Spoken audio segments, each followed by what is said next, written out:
ಚುನಾವಣೆಗೆ ಗೆಲ್ಲುವ ದೃಷ್ಟಿಯಿಂದ ನಮ್ಮ ಪಾರ್ಟಿಯಲ್ಲಿದ್ದು ಯಾರ್ಯಾರು ಹೊರಗೆ ಹೋಗಿದ್ದಾರೆ, ನಮ್ಮ ವಿಚಾರದಲ್ಲಿ ಇದ್ದುಕೊಂಡು ಯಾರು ಹೊರಗೆ ಉಳಿದಿದ್ದಾರೆ ಅಂಥವ್ರೆಲ್ಲರನ್ನೂ ಕೂಡ ಮತ್ತೆ ಕರೆತರುವಂಥ ಪ್ರಯತ್ನವನ್ನು BJP ನಿಶ್ಚಿತವಾಗಿ ಮಾಡುತ್ತೆ. ನಮಗೆ ಚುನಾವಣೆಯಲ್ಲಿ ಗೆಲ್ಲಬೇಕು, ನಮ್ಮಿಂದ ಯಾರು ದೂರ ಆಗಿದ್ದಾರೆ ಅವ್ರನ್ನ ಇನ್ನಷ್ಟು ಹತ್ತಿರಕ್ಕೆ ತರುವಂಥ ಪ್ರಯತ್ನವನ್ನು ನಾವು ಮಾಡ್ತೇವೆ. ಎಲ್ಲರನ್ನೂ ಮಾಡ್ತೇವೆ. ಮತ್ತು ಜಗದೀಶ್ ಶೆಟ್ಟರ್ ಅವ್ರನ್ನ ಮಾತುಕತೆ ಮಾಡಲಿಕ್ಕೆ ಕೇಂದ್ರದ ನಾಯಕರು ಮಾತಾಡಬೇಕು, ನಾವು ಮಾತಾಡಲಿಕ್ಕೆ ಸಾಧ್ಯ ಇಲ್ಲ.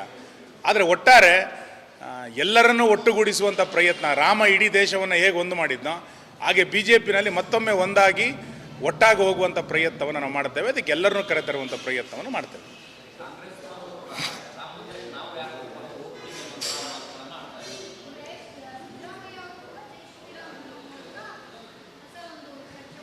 ರಾಮನ ಪ್ರತಿಷ್ಠೆ ಆದ ನಂತರ ಇಡೀ ದೇಶದಲ್ಲಿ ರಾಮರಾಜ್ಯದ ಪರಿಕಲ್ಪನೆಗಳು ಆರಂಭ ಆಗಿದೆ.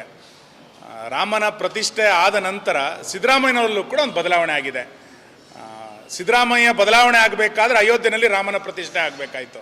ಆ ಕಾರಣಕ್ಕೋಸ್ಕರ ಇವತ್ತು ಎಲ್ಲರೂ ಇಡೀ ದೇಶದಲ್ಲಿ ಒಂದು ರಾಮಮಯವಾದಂಥ ವಾತಾವರಣ.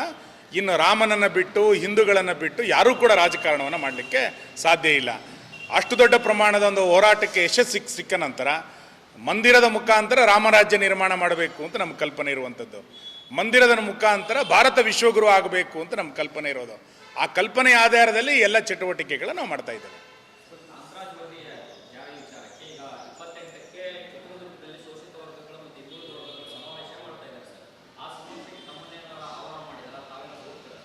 ನನಗೆ ಆಹ್ವಾನ ಮಾಡಿಲ್ಲ. ನನಗೆ ಆಹ್ವಾನ ಬಂದರೆ ನಾನು ಹೋಗ್ತೇನೆ ಆ ಸಮಾವೇಶಕ್ಕೆ.